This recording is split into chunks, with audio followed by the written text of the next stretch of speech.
Have you ever noticed how you can taste the desperation in someone's voice when they're explaining themselves? That slight tremor, that rushed urgency, that pathetic need for you to understand why they made the choice they already made. You can feel their power bleeding out with every word, can't you? Now here's the disturbing part. Other people hear that same desperation in your voice when you explain yourself to them. Every time someone questions your decision and you immediately launch into justification mode, you're not communicating, you're begging. You're literally begging for permission to live your own life. And the most twisted part, the more you explain, the less they respect you. The more you justify, the more they question. It's a rigged game, and you're the only one who doesn't know you're losing. Watch what happens when someone with real power gets questioned.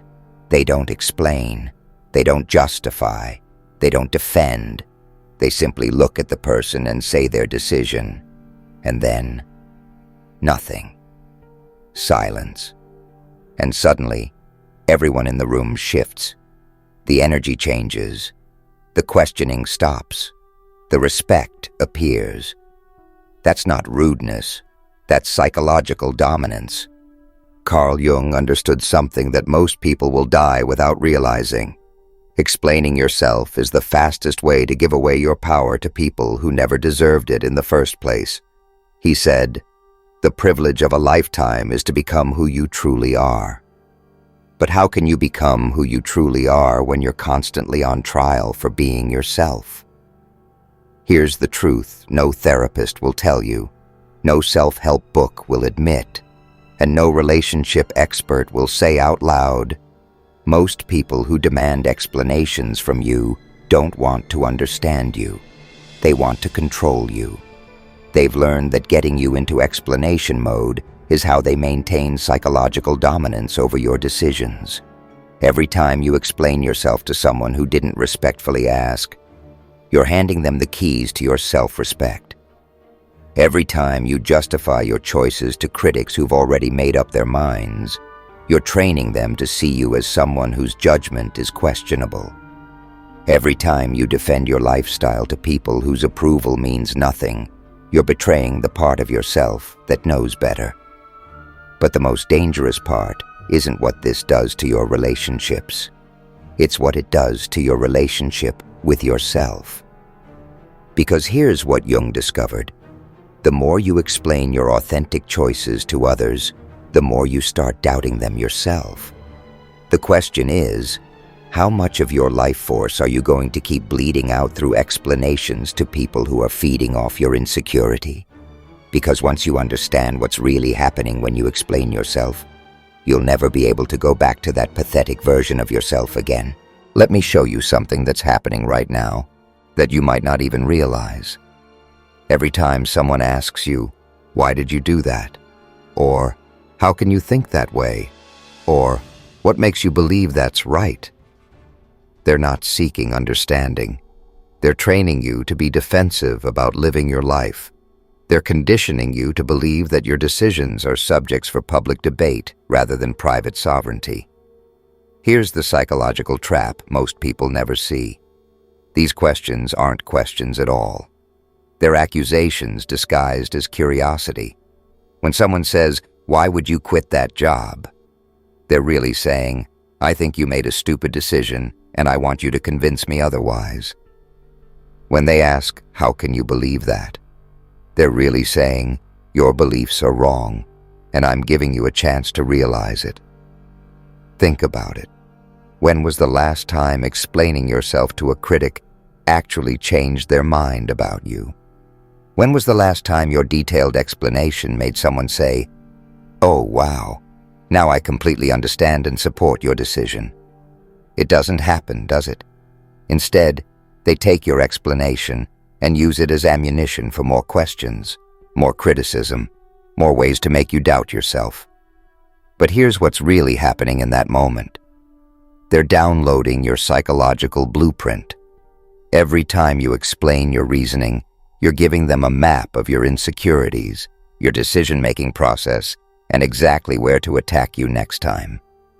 You think you're being transparent and authentic, but you're actually handing over the keys to your mental fortress. Jung called this the persona trap. You create a mask of explanations, justifications, and reasoning to make others comfortable with your authentic self. But here's what Jung discovered. The more you explain your true nature, the further you drift from it. You start living for the approval of people whose opinions shouldn't matter to your journey of individuation. You begin second-guessing your instincts because you've trained yourself to see your decisions through other people's eyes. But the most insidious part is this. Society has conditioned you to believe that explaining yourself is virtue. They call it good communication, being considerate, or helping others understand. But what it really is emotional labor you're performing for free while others sit back and judge whether your reasoning meets their standards. It's a psychological audit where you're both the defendant and the prosecutor, desperately trying to prove your worthiness to people who appointed themselves as judges. And here's who benefits from this conditioning. Controllers, manipulators, and energy vampires who need you to stay in explanation mode so they can maintain power over your decisions. They've discovered that the fastest way to control someone isn't through force. It's through making them constantly question themselves. Every time you justify yourself, you're asking for permission to live your life. Every time you defend your choices, you're positioning yourself as someone whose judgment is questionable. Jung understood that there are people who will ask you why, not because they want to understand, but because they want to argue with your answer. They want to find flaws in your reasoning so they can control your behavior.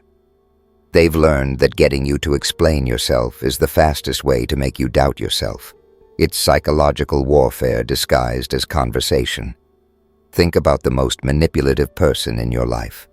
How often do they ask you to explain your decisions?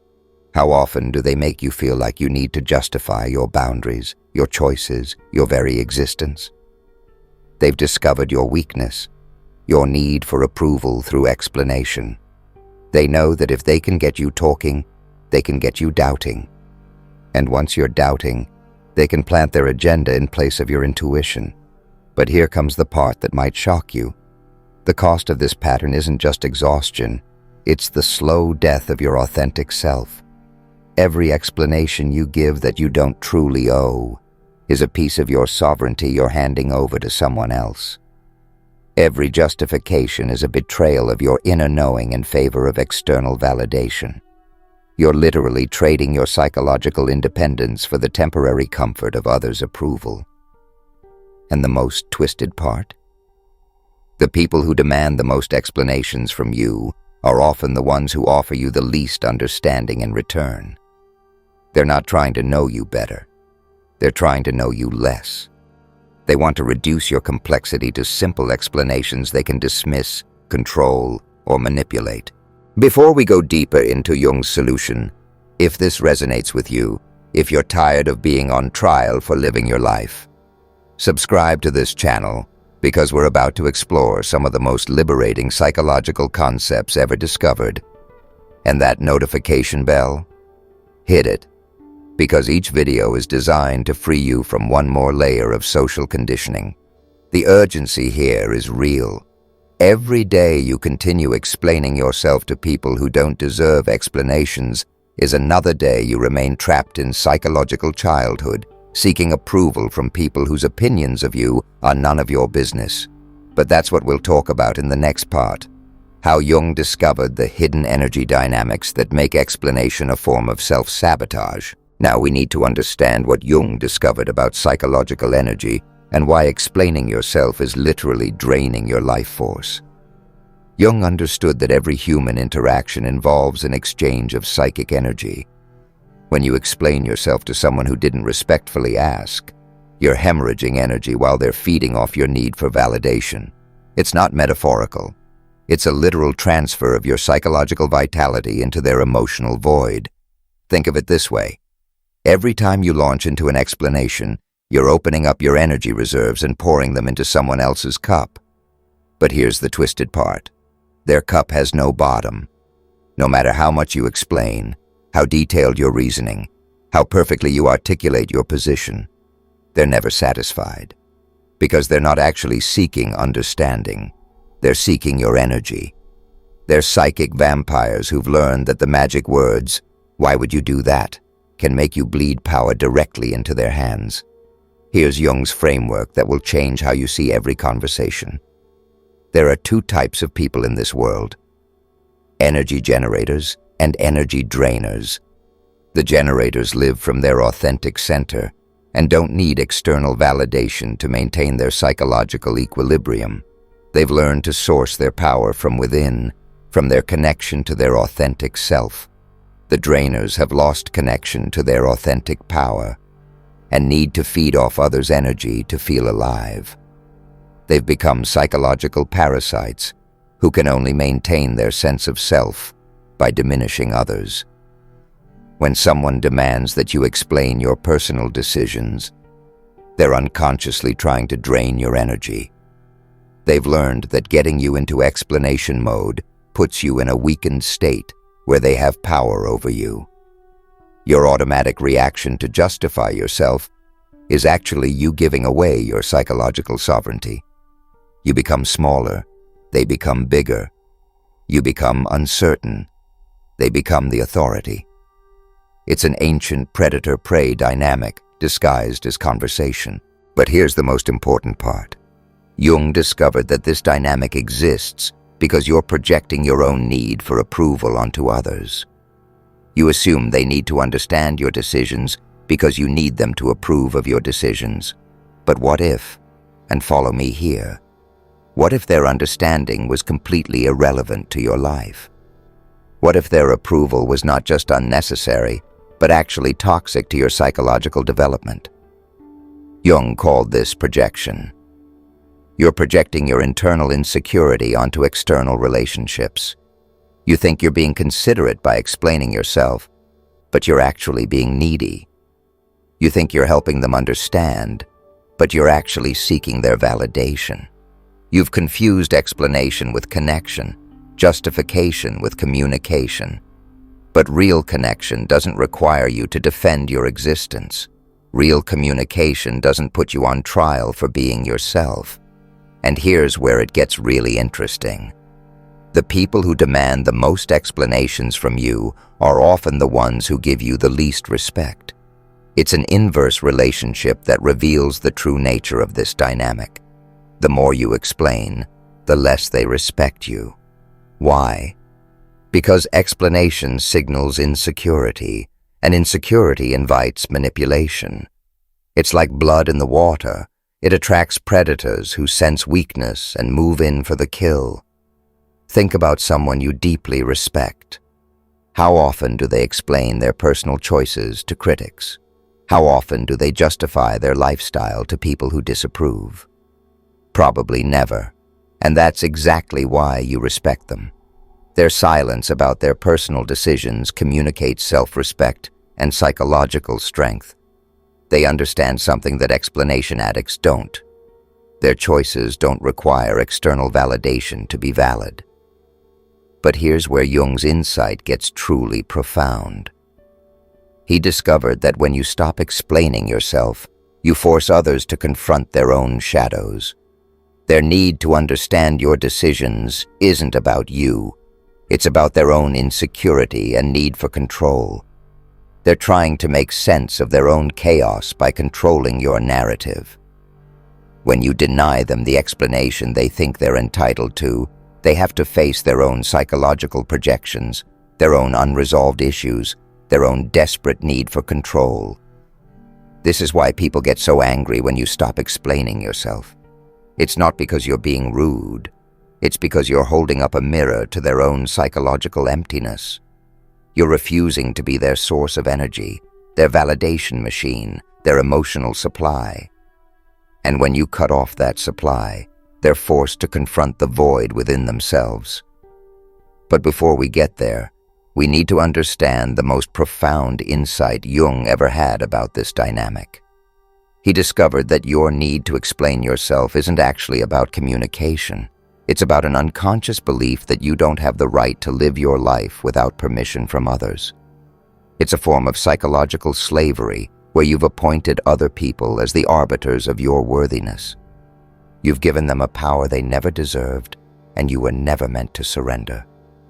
And here comes Jung's greatest revelation. Here's what Jung discovered that changed everything. Silence is not the absence of communication. It's the presence of power. When you stop explaining yourself to people who don't deserve explanations, you're not being antisocial. You're being strategically powerful. You're wielding the most sophisticated psychological weapon ever discovered, the refusal to participate in your own diminishment. Jung called this individuation, the process of becoming who you truly are by refusing to live for others' approval. And the first step in individuation is learning to say nothing when others demand explanations for your personal choices. It's not just about staying quiet. It's about reclaiming your psychological sovereignty from people who never had the right to judge your decisions in the first place. But here's what most people don't understand about silence as power. It forces others to confront the emptiness of their position. When someone demands an explanation and you refuse to provide one, you're essentially saying, "Your opinion of my life is irrelevant to my existence."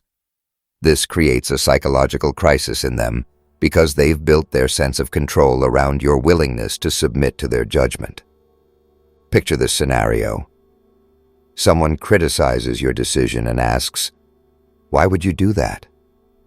Instead of launching into a detailed explanation of your reasoning, you simply say, "I'm comfortable with my choice." And then, silence. What happens next is fascinating and reveals the true nature of human power dynamics. First, they'll be confused because they expected you to go into defense mode. Their psychological script depends on your predictable reaction of justification. When you don't follow the script, their manipulation software crashes. Then they'll likely push harder, asking more questions, trying to guilt you into explaining. "But I just want to understand," they'll say, which is code for, "I want ammunition to criticize you further." But if you maintain that strategic silence, something psychological shifts in the dynamic. They realize they have no power over you, and suddenly, they start respecting you more. Why? Because silence signals that you don't need their validation to feel good about yourself. It communicates a level of psychological maturity that commands respect, even from those who resent it. Jung understood that explanation is a form of psychological submission. When you explain yourself to someone who didn't respectfully ask, you're essentially saying, "Please approve of me living my life." You're putting your decisions up for a vote in a democracy where the other person gets to be both judge and jury. But when you choose silence, you're communicating, "I don't need your permission to be myself." You're declaring your psychological independence. But here's the most important part. This isn't about being rude or cutting people off. This is about understanding that most requests for explanation are actually attempts at manipulation disguised as curiosity. The people who truly care about you will ask respectfully and accept your boundaries. They'll say things like, "I'm curious about your decision, but you don't have to explain if you don't want to." The manipulators will demand explanations like they're entitled to them and get angry when you don't provide them. Jung's approach to this was brilliant. He would simply say, "That's not something I discuss," or "I don't feel the need to explain that." Not defensive, not angry, just a calm statement of boundary. And you know what happened? People started treating him with more respect, not less. They began to see him as someone who knew his own worth and didn't need external validation to maintain it. This breaks manipulation patterns completely because manipulators rely on your need to explain yourself. When you remove that need, they lose their power over you. They can't guilt you if you won't justify your choices. They can't shame you if you won't defend your decisions. They can't make you doubt yourself if you won't engage in their psychological games. But I need to warn you, this will cause discomfort and resistance from others. People are used to controlling you through your explanations. When you stop providing them, They'll escalate their demands. They'll call you secretive, rude, or antisocial. They'll try to make you feel guilty for having boundaries. This is their last attempt to get you back into explanation mode, their final desperate grab for the power you're taking away from them. Jung called this the shadow confrontation. When you stop explaining yourself, others are forced to confront their own need to control you. And most people don't like what they see in that mirror. They have to face the fact that their interest in your decisions isn't about caring. It's about control. They have to acknowledge that their questions aren't about understanding. They're about maintaining dominance. The question is, are you ready to be misunderstood by people whose understanding was never your responsibility in the first place? Are you ready to be called selfish by people who have been selfishly feeding off your need for approval? Are you ready to discover what happens when you stop being everyone's emotional servant and start being your own psychological master? First comes the silence. When you stop explaining yourself for the first time, it will feel like you're breaking some sacred social contract. You'll want to fill that space with words, justifications, reasoning. Your conditioning will scream at you that you're being rude, that you need to help others understand. Every fiber of your socialized self will rebel against this new behavior. But Jung understood that this discomfort is the birth pain of psychological freedom. And like all births, it's messy, painful, and absolutely necessary. What you're experiencing is what Jung called the individuation process, the journey from living for others' approval to living from your authentic center. And like any birth, it involves discomfort, resistance, and the shedding of old patterns that no longer serve you. You're literally dying to your old self, the people-pleasing, explanation-addicted version of you that exhausted itself trying to manage everyone else's comfort with your existence. But here's what happens as you continue this practice. You start to reclaim massive amounts of mental and emotional energy. All that energy you were spending crafting explanations for people who didn't deserve them. It comes back to you like a flood. All that psychological bandwidth you were using to manage others' comfort with your decisions, you get to use it for your own growth and creativity. Suddenly, you have energy for things that actually matter: your dreams, your goals, your authentic self-expression. The people who truly belong in your life will adjust to your new boundaries. They'll learn to respect your decisions without demanding explanations. The relationships will become more authentic because you're no longer performing the persona of someone who needs approval to exist. These people will actually respect you more, not less, because they'll finally see the real you instead of the apologetic, over-explaining version you used to present. But some people will not adjust well to your transformation. The controllers, the manipulators, the energy drainers, they'll escalate their demands for explanations. They'll call you names, question your character, make you feel guilty for having boundaries. They'll try to shame you back into compliance. "You've changed," they'll say accusingly. "You're not the person I used to know." And they're right. You're not. You're better. And this is exactly what Jung predicted would happen. This is the purification process. And it's brutal, but necessary. When you stop explaining yourself, you discover who was actually supporting your authentic journey and who was just there to control and manipulate you. It's painful to realize how many relationships were based on your willingness to submit to others' judgment. But it's also liberating. You start to see that many of your friends were actually psychological predators who needed you to remain small so they could feel big. Jung said, "Everything that irritates us about others can lead us to an understanding of ourselves." The people who get most upset when you stop explaining yourself are showing you exactly who they really are and who you used to be. Their anger is their shadow showing itself. Their frustration is their need for control being exposed. and their criticism of your new boundaries is really just their fear of losing power over you. Here's what emerges from this process: a new kind of strength that comes from internal validation rather than external approval. You'll start making decisions based on your values rather than others' comfort. You'll set boundaries without feeling guilty. You'll live your life without constantly being on trial. You'll stop asking permission to be yourself and start simply being yourself. The respect you'll gain from this practice isn't just from others, it's from yourself. Every time you choose silence over explanation, every time you refuse to justify your authentic choices, you're building self-respect and psychological sovereignty. You're teaching yourself that your inner knowing is more valuable than others' opinions. You're proving to yourself that you can trust your own judgment. But the most beautiful part of this transformation is the peace that comes with it.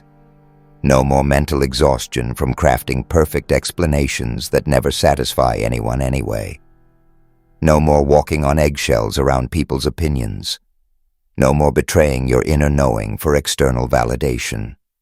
No more sleepless nights wondering if you said the right thing or if your explanation was good enough. You'll lose some people in this process, and that's exactly as it should be. Jung understood that growth requires the shedding of relationships that were based on your willingness to be less than who you truly are. What you gain is far more valuable: authentic relationships, self-respect, and the freedom to live your life without permission from people whose opinions were never your responsibility. Are you ready to stop being on trial for living your authentic life? Are you ready to reclaim the energy you've been giving away through endless explanations? Are you ready to discover what happens when you stop explaining yourself and start trusting yourself? Tell me in the comments, are you ready to choose silence over explanation? Write, "I choose my sovereignty," if you're committed to implementing Jung's wisdom in your life. And if this resonates with you, share it with someone who needs to hear that they don't owe the world an explanation for being themselves. The privilege of a lifetime, as Jung said, is becoming who you truly are. And that journey begins the moment you stop explaining yourself to people who never deserved an explanation in the first place.